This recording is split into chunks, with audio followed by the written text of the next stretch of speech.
नमस्कार दोस्तों। देखेंगे क्या होगा।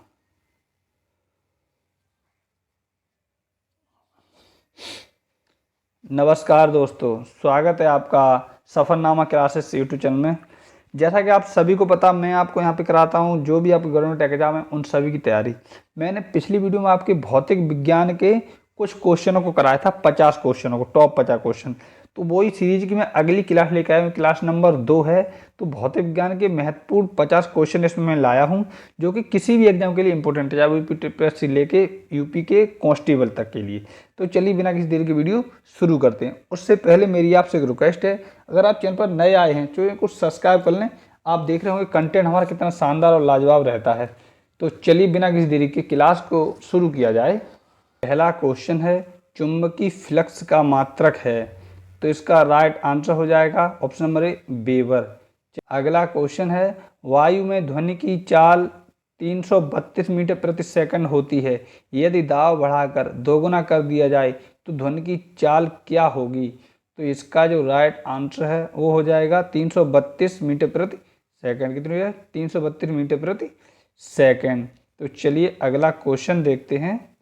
क्वेश्चन है आपका, एक दांत चिकित्सक द्वारा रोगी के दांतों की जांच के लिए प्रयुक्त होने वाला दर्पण कौन सा है। तो इसका जो राइट आंसर है वो हो जाएगा अवतल दर्पण। कौन सा? अवतल। चलिए अगला क्वेश्चन देखते हैं। यदि हम भूमध्य रेखा से ध्रुवों की ओर जाते हैं तो जी का मान क्या होगा। तो इसका जो राइट आंसर है वो हो जाएगा ऑप्शन नंबर ए, बढ़ता है। जी का मान बढ़ता है। चलिए अगला क्वेश्चन देखते हैं। फोटोग्राफी में मुख्य रंग कौन से होते हैं। जो फोटोग्राफ होता है उसमें मुख्य 3 रंग होते हैं, तो कौन कौन से होते हैं। तो इसका जो राइट आंसर है वो हो जाएगा ऑप्शन नंबर डी, लाल नीला हरा। कौन सा? रेड, ब्लू और ग्रीन। जी, RBG। चलिए अगला क्वेश्चन देखते हैं। क्रिकेट की गेंद को किस कोण से मारा जाना चाहिए ताकि वो अधिकतम दूरी तय कर सके। क्रिकेट आप देखते होंगे, लेकिन इस तरह का क्वेश्चन आएगा ये किसी सोचा ही नहीं होगा। वो वेरी वेरी इंपॉर्टेंट ये क्वेश्चन है। तो 56वां जो क्वेश्चन है वो है, क्रिकेट की गेंद को किस कोण से मारा जाना चाहिए ताकि वो अधिकतम दूरी तय कर सके। तो इसका जो राइट आंसर है वो हो जाएगा 36 से 45 डिग्री का कोण। 36 से आप 45 डिग्री का कोण बनाइए। अब आप सोचेंगे कि 56, इवन 56 जो है, जो मैंने 50 क्वेश्चन करा दिए थे उसके बाद अगला जो नंबर है वो लिया है, ना कि एक से फिर से शुरू किया है। चलिए अगला क्वेश्चन देखते हैं। आपस में जुड़ी दो आवेशित वस्तुओं के बीच विद्युत धारा नहीं प्रवाहित है, यदि वे हों क्या हों। तो इसका जो राइट आंसर है वो हो जाएगा समान विभव पर, समान विभव पर हों। चलिए अगला क्वेश्चन देखते हैं। प्रत्यावर्ती धारा को दिष्ट धारा में बदला जाता है। तो इसका जो राइट आंसर है वो हो जाएगा दोलक द्वारा। क्या? दोलक द्वारा। चलिए अगला क्वेश्चन देखते हैं। निम्न में से कौन सी ऊष्मा की इकाई नहीं है। तो इसका जो राइट आंसर है वो हो जाएगा वाट। वाट जो है ऊष्मा इकाई नहीं है। कैलोरी, किलो कैलोरी और किलो जूल ये सभी ऊष्मा की इकाई हैं। अगला क्वेश्चन है, क्लोरोफ्लोरोकार्बन ज़्यादातर कहाँ इस्तेमाल होती है। तो सभी को पता है कहाँ इस्तेमाल होती है। तो इसका राइट आंसर हो जाएगा रेफ्रिजरेटरों में होता है इसका सबसे ज़्यादा इस्तेमाल। चलिए अगला क्वेश्चन देखते हैं।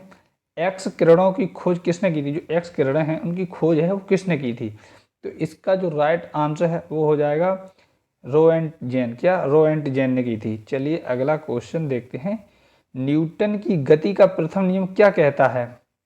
तो इसका जो राइट आंसर है वो हो जाएगा जड़त्व का नियम। न्यूटन का जो प्रथम नियम वो जड़त्व का नियम कहलाता है। चलिए अगला क्वेश्चन देखते हैं। क्वेश्चन है आपका, प्रकाश के चिकने पृष्ठ से टकराकर वापस लौटने की घटना को क्या कहते हैं। तो इसका जो राइट आंसर वो है प्रकाश का परावर्तन। क्या? परावर्तन कहते हैं प्रकाश का। चलिए अगला क्वेश्चन देखते हैं। इलेक्ट्रॉन करंट का यूनिट निम्न में कौन सा है। तो इसका जो राइट आंसर है वो हो जाएगा एम्पियर। चलिए अगला क्वेश्चन देखते हैं।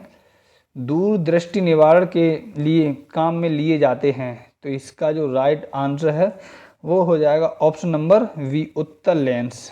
अगला क्वेश्चन देखते हैं। आकाश का रंग नीला प्रतीत होता है, इसका मुख्य कारण क्या है। तो आपका राइट आंसर जो है वो हो जाएगा प्रकीर्णन के कारण ही आकाश का जो रंग है वो नीला दिखाई देता है। अगला क्वेश्चन है, वायु की आर्द्रता को मापने के लिए कौन सा यंत्र प्रयोग में लाया जाता है? तो इसका जो है राइट आंसर वो है ऑप्शन नंबर ए, हाइग्रोमीटर। क्या? हाइग्रोमीटर। चलिए अगला क्वेश्चन देखते हैं। चर्म रोग के उपचार में प्रयोग किए जाने वाला रेडियो आइसोटोप है। चर्म रोग के उपचार में जो रेडियो आइसोटोप है उसका नाम क्या है? तो इसका जो राइट आंसर है वो हो जाएगा रेडियो फास्फोरस। क्या? Radio phosphorus. चलिए अगला क्वेश्चन है, तांबा मुख्य रूप से विद्युत चालन के लिए प्रयोग किया जाता है क्योंकि? तो इसका जो राइट आंसर है वो हो जाएगा इसकी विद्युत प्रतिरोधकता कम होती है, इसीलिए। चलिए अगला क्वेश्चन देखते हैं, अधिकतम जैविक क्षति किससे होती है? तो इसका जो राइट आंसर है वो हो जाएगा बीटा किरणों से सबसे ज़्यादा जैविक क्षति होती है। चलिए अगला क्वेश्चन देखते हैं, बिजली के बल्ब का फिलामेंट किस चीज़ का बना होता है? Very very important. तो इसका जो राइट आंसर है वो हो जाएगा टंगस्टन। किसका बना होता है? टंगस्टन का बना होता है। चलिए अगला क्वेश्चन देखते हैं, दो वेक्टर जिनका मान अलग है, दो वेक्टर हैं जिनका मान अलग है, तो इसका जो राइट आंसर है वो हो जाएगा उनका परिणाम शून्य नहीं हो सकता। दो वेक्टर हैं जिनका मान अलग है तो उनका मान जो है वो शून्य नहीं हो सकता उनका मान। चलिए अगला क्वेश्चन देखते हैं, बहुत अधिक ऊंचाई पर मनुष्य को लाल रुधिक कणिकाएं, मनुष्य की जो लाल रुधिक कणिकाएं हैं तो उससे आगे बढ़ाइए इसको। और क्वेश्चन जो है आपके इसी तरह के आते हैं, इसी टाइप में आते हैं। तो इसका जो राइट आंसर है वो हो जाएगा ए, मतलब कणिकाओं की संख्या बढ़ जाती है, ऐसे जुड़ जाएगा की संख्या बढ़ जाती है। चलिए अगला क्वेश्चन देखते हैं, हाइड्रोजन बम आधारित हैं तो इसका जो राइट आंसर है वो हो जाएगा नाभिकीय संलयन। क्या? नाभिकीय संलयन से। चलिए अगला क्वेश्चन देखते हैं, वल गुणनफल है तो इसका जो राइट आंसर है वो हो जाएगा ऑप्शन नंबर सी, द्रव्यमान और त्वरण का। चलिए अगला क्वेश्चन देखते हैं, ताप के बढ़ने पर चालक पदार्थ का विद्युत चालकता घटती है तो इसका जो राइट आंसर है वो हो जाएगा वैद्युत प्रतिरोध बढ़ता है और वैद्युत चालकता घटती है। समझ में आया आपको? वैद्युत प्रतिरोध जो है वो तो बढ़ता है और वैद्युत चालकता है वो घटती है। कब होता है ऐसा? जब ताप के बढ़ने पर चालकता पदार्थ और वैद्युत चालकता घटती है, तब ऐसा होता है। चलिए अगला क्वेश्चन देखते हैं, एक लिफ्ट में किसी व्यक्ति का प्रत्यक्ष भार वास्तविक भार से कम होता है जब लिफ्ट आ जाती है, जब लिफ्ट आ जाती है तो इसका जो राइट आंसर है वो हो जाएगा त्वरण के साथ नीचे, त्वरण के साथ नीचे हो जाता है। ठीक है। चलिए अगला क्वेश्चन देखते हैं, प्रेशर कुकर में खाना जल्दी पकता है क्योंकि? अब आप बताइए, रोज़ तो आप खाना बनाते हैं प्रेशर कुकर, मैं भी बनाता हूँ, तो ऐसा क्यों होता है कि वो खाना जो है वो जल्दी पक जाता है? तो इसका जो राइट आंसर है, इसका जो कारण है वो है ऑप्शन नंबर इसका सी, अधिक दाब के कारण पानी का क्वथनांक बढ़ जाता है। दाब अधिक होता है तो इसलिए पानी का जो क्वथनांक है वो बढ़ जाता है। चलिए अगला क्वेश्चन देखते हैं, निम्नलिखित में कौन सा यंत्र प्रत्यावर्ती धारा को एक दिश धारा में परिवर्तित करता है? तो इसका जो राइट आंसर है वो हो जाएगा अल्टरनेटर। क्या? अल्टरनेटर। चलिए अगला क्वेश्चन देखते हैं, ध्वनि की तीव्रता मापने की इकाई है, वेरी वेरी इंपॉर्टेंट, ध्वनि की जो तीव्रता है वो किससे मापा जाता है? उसकी इकाई, मापने की जो इकाई है वो क्या है? तो इसका जो राइट आंसर वो हो जाएगा डेसिबल। डेसिबल से मापा जाता है ध्वनि। चलिए अगला क्वेश्चन देखते हैं, गैस इंजन की खोज किसने की? ये भी इम्पोर्टेंट है, खोजें भी हमने कराई हैं कुछ, तो गैस इंजन है इसकी खोज है वो किसने की? वो की थी डेमलर ने। किसने की थी? डेमलर ने। चलिए अगला क्वेश्चन देखते हैं, निम्न में कौन अर्धचालक नहीं है? तो इसका जो राइट आंसर है वो हो जाएगा आर्सेनिक जो है ये अर्धचालक नहीं है, बाद बाकी जर्मेनियम और सिलिकॉन और सेलेनियम ये सभी अर्धचालक हैं। चलिए अगला क्वेश्चन देखते हैं, हीरा चमकदार दिखाई देता है, इसका कारण क्या है? तो इसका जो राइट आंसर है वो हो जाएगा ऑप्शन नंबर डी, सामूहिक आंतरिक परावर्तन के कारण। चलिए अगला क्वेश्चन देखते हैं, ध्वनि नहीं गुजर सकती तो किस में नहीं गुजर सकती? तो इसका जो राइट आंसर है वो हो जाएगा निर्वात से नहीं गुजर सकती है। चलिए अगला क्वेश्चन देखते हैं, भारहीनता की अवस्था में एक मोमबत्ती की ज्वाला का आकार हो जाएगा तो इसका जो राइट आंसर है वो है वही रहेगा, आकार कुछ नहीं होगा, वही रहेगा। तो चलिए अगला क्वेश्चन देखते हैं, सूर्य की ऊर्जा उत्पन्न होती है तो इसका जो राइट आंसर है वो हो जाएगा ऑप्शन नंबर सी, नाभिकीय संलयन द्वारा। क्या? सूर्य की जो ऊर्जा उत्पन्न होती है वो होती है नाभिकीय संलयन द्वारा। चलिए अगला क्वेश्चन देखते हैं, क्वेश्चन है आपका, परमाणु बम का विकास किसने किया है? Very very important. जो परमाणु बम है इसका विकास जो है, इसका जो राइट आंसर है वो हो जाएगा जे रॉबर्ट ओपेनहीमर। क्या? जे रॉबर्ट ओपेनहीमर। चलिए अगला क्वेश्चन देखते हैं। बहुत अधिक ऊंचाई पर मनुष्य की लाल रुधिर कणिकाओं, तो ये फिर वही क्वेश्चन आ गया है, रिपीट हो गया, कोई बात नहीं। तो यह संख्या बढ़ जाती है, लाल रुधिर कणिकाओं की जो संख्या है वो बढ़ जाती है। चलिए अगला क्वेश्चन देखते हैं। स्फटिक निम्नलिखित में से किसका क्रिस्टलीय रूप है? तो इसका जो राइट आंसर है वो हो जाएगा सिलिका का। किसका है? सिलिका का। ऑप्शन नंबर डी सही है। चलिए अगला क्वेश्चन देखते हैं। अति चालक का लक्षण है, तो इसका जो राइट आंसर है वो हो जाएगा उच्च परागम्यता। चलिए अगला क्वेश्चन देखते हैं। उत्तरी ध्रुव की खोज किसने की? Very very important. उत्तरी ध्रुव जो है उसकी खोज किसने की? तो इसका जो राइट आंसर है वो हो जाएगा रॉबर्ट पियरे। किसने की थी? रॉबर्ट पियरे ने। चलिए अगला क्वेश्चन देखते हैं।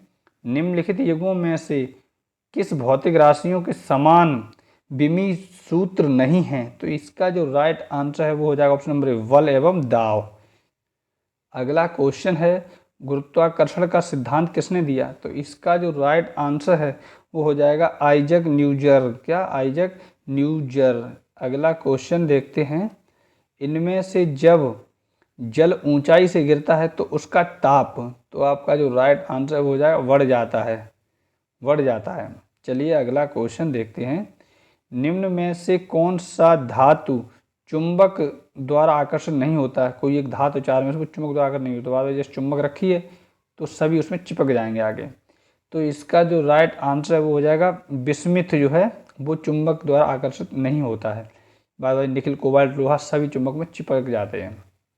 अगला क्वेश्चन है, धातुएं विद्युत की सुचालक होती हैं क्योंकि, तो आगे आप एक सेंटेंस है वो पूरा करिए। तो ये होता उसमें मुक्त इलेक्ट्रॉन होते हैं, इसीलिए धातुएं जो हैं वो विद्युत की सुचालक होती हैं।